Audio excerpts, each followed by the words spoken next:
নমস্কার বন্ধুরা, আমি বৃষ্টি। গল্প বৃষ্টির আড্ডার একটি নতুন অডিও স্টোরিতে আমার সকল শ্রোতা বন্ধুদেরকে আবারও স্বাগত জানাচ্ছি। আশা করছি তোমরা সকলে খুব ভালো আছো। আজকে আবারও চলে এসেছি সেই love story, thriller love story part 3। আশা করছি তোমাদের আগের পর্বগুলো ভীষণ ভালো লেগেছে। ডেসক্রিপশন বক্সে আমি আবারও পার্ট 1 এবং পার্ট 2 এর লিঙ্ক শেয়ার করে দেব।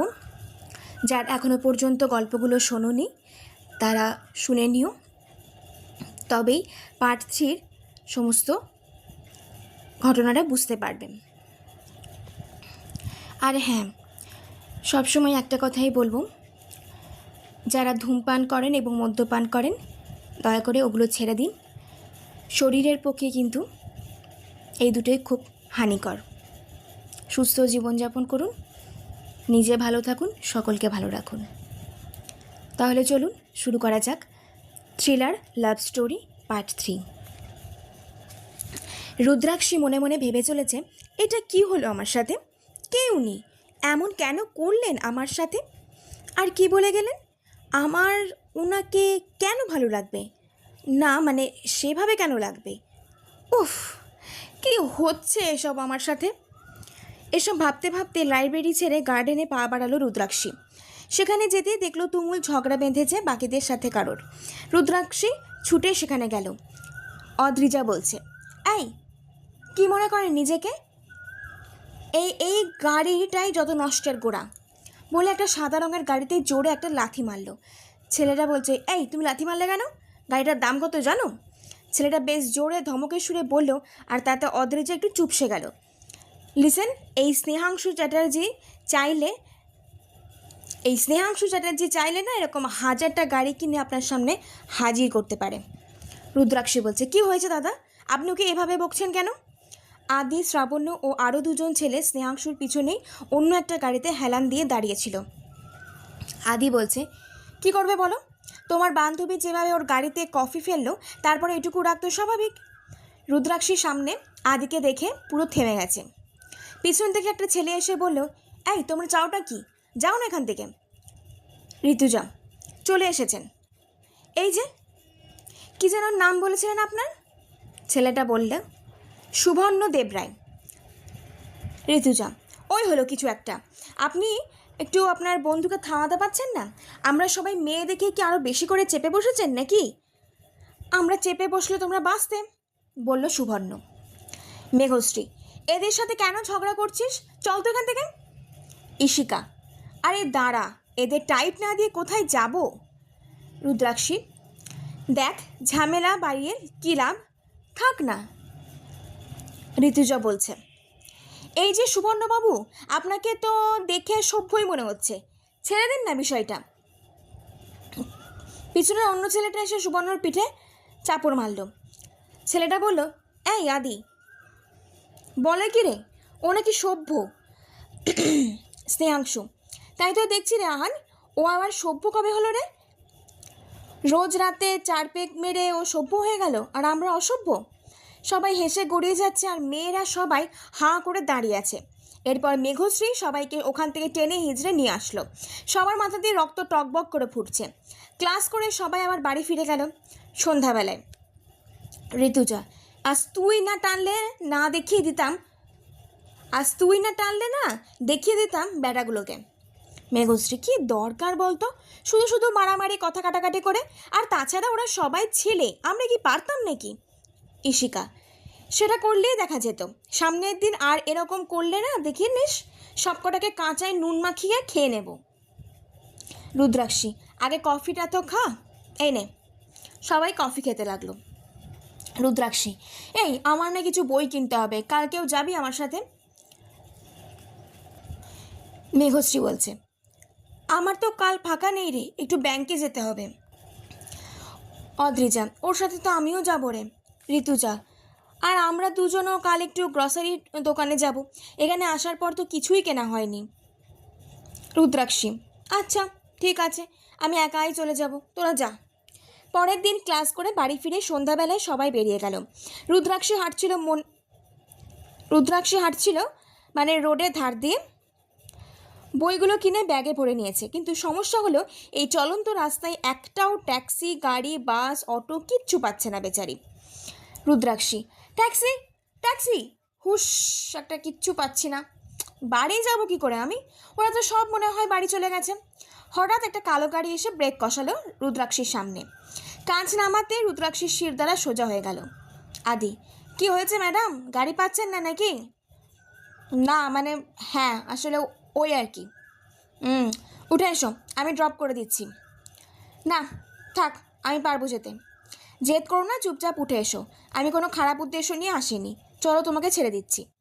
রুদ্রাক্ষী কিছুক্ষণ আমতা আমতা করে ভেবে উঠেই পড়লো গাড়িতে, কারণ এখন ওর আর এছাড়া উপায় নেই। আদি গাড়ি চালাতে চালাতে রুদ্রাক্ষীর দিকে তাকাচ্ছে, আর রুদ্রাক্ষী সেটা বুঝতে পেরে উসখুস করছে। আদি, ভয় নেই ভয় নেই, আমি কিচ্ছু করব না। তা তোমার নামটা কি জানতে পারি কি? রুদ্রাক্ষী রায়চৌধুরী। নাইস।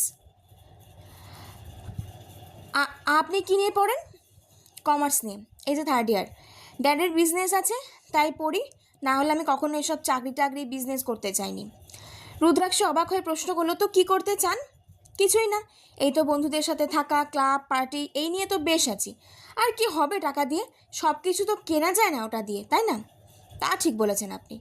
আধা একটা রেস্টুরেন্টের সামনে গাড়ি থামালো। হে, কি এখানে এনেছেন কেন? এখানে কি করব?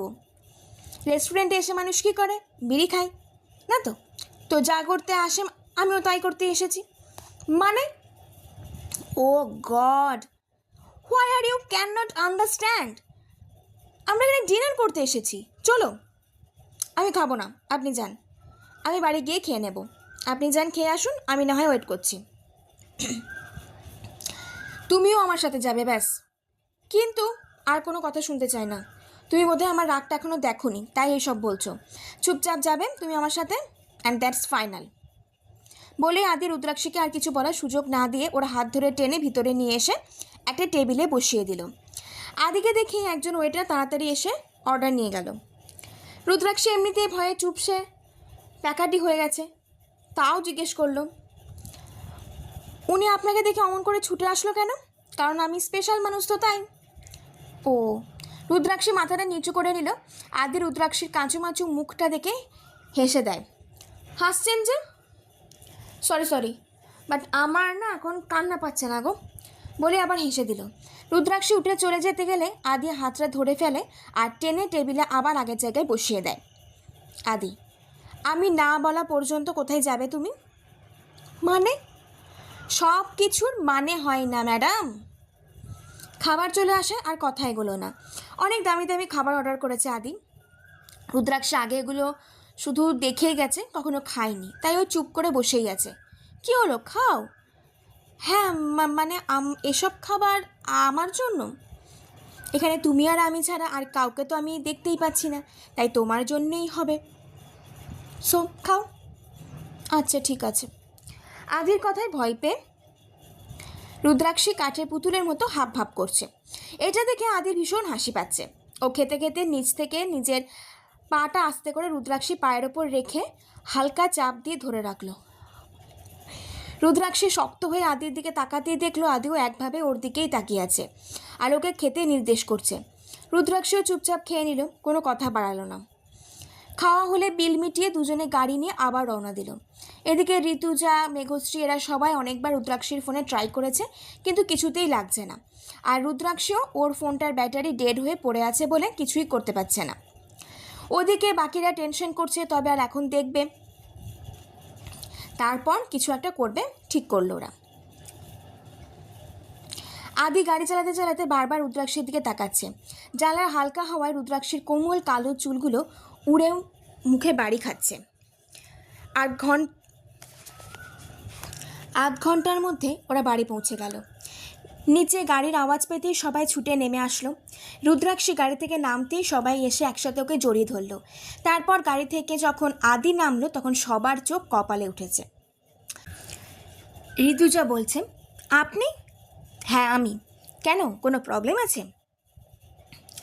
অদ্রিজা, না মানে আপনি আঁখিকে ছাড়তে এখানে এলেন, ব্যাপারটা ঠিক হজম হচ্ছে না আমাদের। এই মা, আগে বলবে তো, তোমাদের জন্য একটা ইনো নিয়ে আসতাম, একদম ক্লিয়ার হয়ে যেত। ইশিকা, আমরা ইয়ার্কি করছি না, সিরিয়াসলি বলছি। ও কখনো এত রাত করে বাড়ি ফেরেনি, তার উপর আপনি ওকে ছাড়তে এলেন। ব্যাপারটা কি আমাদের কাছে খুব সাধারণ লাগবে? আদি বলছে, আরে না না, অত টেনশনের কিচ্ছু নেই। ও রাস্তায় কিচ্ছু পাচ্ছিল না, তাই আমি ড্রপ করে দিয়ে গেলাম। মেঘশ্রী, আচ্ছা তো এসেছেন যখন ভিতরেই আসুন না, একটু বসে যাবেন। না, আজ আর যাবো না, অন্য কোনো দিন আসবো। এখন তো আসতেই হবে বারবার। ওকে, বাই গাইজ। সবাই বলল বাই। আদি রুদ্রাক্ষীর দিকে তাকিয়ে বলল বাই। রুদ্রাক্ষীও বাই। আদি একটা টেডি স্মাইল ছুঁড়ে গাড়ি নিয়ে হুশ। সবাই উপরে চলে আসলো, একটা কথাও বলেনি কেউ। উপরে এসে সবাই একভাবে গোয়েন্দা দৃষ্টিতে রুদ্রাক্ষীর দিকে তাকিয়ে আছে।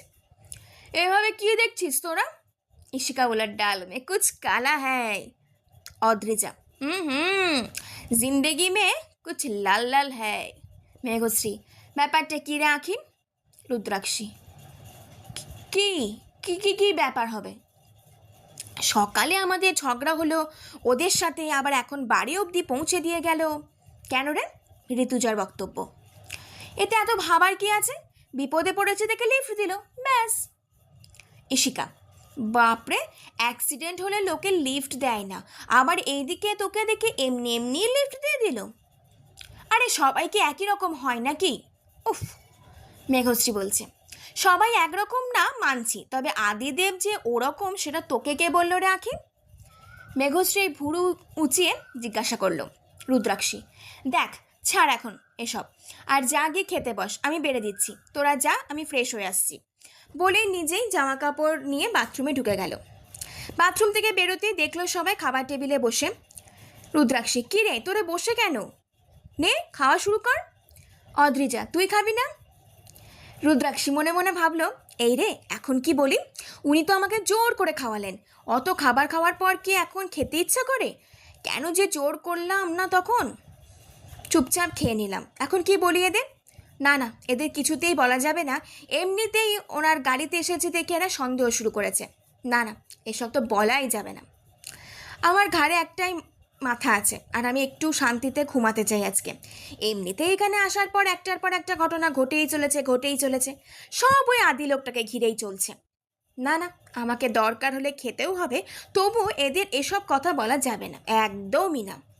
ঋতুজা বলছে, কী রে কোথায় আছিস? কখন থেকে ডাকছি তোকে, খাবি না? হ্যাঁ খাবো তো, তোরা শুরু কর, আমি চুল আঁচড়ে আসছি। মেঘশ্রী, আচ্ছা ঠিক আছে। রুদ্রাক্ষী চুল আঁচড়ে খেতে বসে গেল। খাবার থেকে রুদ্রাক্ষীর হয়ে গেছে, পুরো বমি ঠেলে আসছে যেন। অদ্রিজা, আঁখি তুই না একটু লোখা হয়ে যাচ্ছিস দিন দিন, তাই আন্টি ফোন করে তোকে একটু বেশি করে খাওয়াতে বলেছে। রুদ্রাক্ষী, মানে আমি এত খাই তোদের তাও পোষাচ্ছে না? আমি পারবো না রে, বিশ্বাস কর। ঋতুজা, কেন রে? না মানে এমনিই আজকে পেটটা ভর্তি, পুরো গ্যাস হয়েছে, একটু ওষুধ খেয়ে ঘুমিয়ে পড়ছি, তোরা খেয়ে আয় রে। মেঘশ্রী, 1 মিনিট। আবার কি হলো? তোর হঠাৎ গ্যাস হলো কেন? কিছু তো উল্টোপাল্টা খাসনি তাহলে? অদ্রিজা, এটার জন্য তো। অদ্রিজা একটা কাগজ খুলে ধরল। রুদ্রাক্ষীর দেখেই হয়ে গেছে, আজও গেছে সেটা নিশ্চিত। রুদ্রাক্ষীর বেশ বড় একটা ঢোক গিলল। ইশিকা, এটা কিসের বিল আঁখি? দেখতেই তো পাচ্ছিস, আমাদের বলিসনি কেন যে খেয়ে এসেছিস? আরে এটা আজকের বিল নাকি, ওটা অন্য কোনো দিনের হবে। আমরা কানা নই আঁখি, চোখ আছে আমাদের, ডেটটাও আমরা দেখতেই পাচ্ছি। না মানে উনি জোর করে খাওয়ালেন, তাই না করতে পারিনি। রুদ্রাক্ষী মুখটা ছোট করে বলল। ঠিক আছে, যা আজ ছেড়ে দিলাম, শুয়ে পড় যা, বলল অদ্রিজা। রুদ্রাক্ষী মনে মনে ভাবলো, যাক বাবা, বেঁচে গেছি আজকে।